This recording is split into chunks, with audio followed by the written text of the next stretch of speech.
খেজুর গুড় তৈরিতে ব্যস্ত সময় পার করছেন সিরাজগঞ্জের তাড়াশ ও রায়গঞ্জের গাছিরা।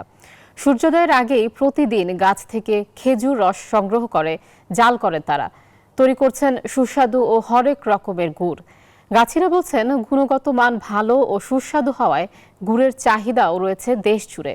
বিস্তারিত ডেস্ক রিপোর্টে।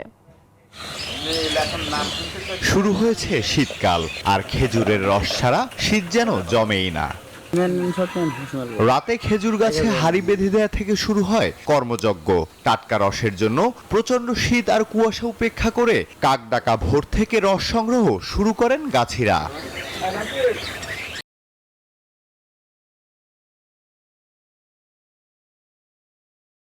সিরাজগঞ্জের তাড়াশ ও রায়গঞ্জের রাস্তা ও পুকুর পাড়ের শত শত খেজুর গাছ লিজ নেন রাজশাহী ও চাঁপাইনবাবগঞ্জের গাছিরা।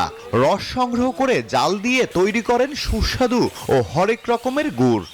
বিকালবেলা গাছে হাঁড়ি লাগাই, ধরেন সারা রাতে রস পড়ে। আমরা 4টার থেকে উঠি, আপনার রস গাছ থেকে সংগ্রহ ঢালি নিয়ে এসে পরে কাড়াতে দিই রস। কোনো গাছে 3 কেজি 4 কেজি রস পড়ে। রস নিয়ে আসার পর কয়েক সেকির ঢালার পর ধরেন হইলো জাল দিই। 5-6 জন মিলে প্রতিদিন প্রায় 2 থেকে 2.5 মণ গুড় তৈরি করেন। গুণগত মান ভালো হয় স্থানীয়দের পাশাপাশি বিভিন্ন এলাকার পাইকাররা এসে গুড় কিনে নিয়ে যান। স্থানীয় পার্শ্ববর্তী গ্রাম এলাকার থেকে আমাদের পিঠাটা খাওয়ার জন্য আমাদের গুড়টা নিয়ে যায়। শুনছি এখানকার খেজুরের গুড় নাকি খুব মানে ভালো, এই কারণে আসা। খুবই সুস্বাদু এবং গুণগত মান ভালো। আমরা খাই, এলাকার লোকজনও খায় এবং আমি দেখি অনেক বাইরের লোকজন এসে কিনে নিয়ে যায়।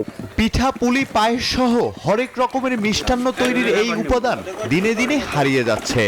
আমাদের এখানে অনেক খেজুর গাছ ছিল, কিন্তু দিন দিন খেজুর গাছ কমে যাওয়ার কারণে রস উৎপাদন কমে গেছে। খেজুর গাছ বৃদ্ধির জন্য কৃষকদের উদ্বুদ্ধ করা হচ্ছে বলে জানিয়েছে কৃষি বিভাগ। খেজুরের রস সংগ্রহের পর যেন কাঁচা রস কেউ ব্যবহার না করে, না খায়, সেই জন্য পরামর্শ দিচ্ছি।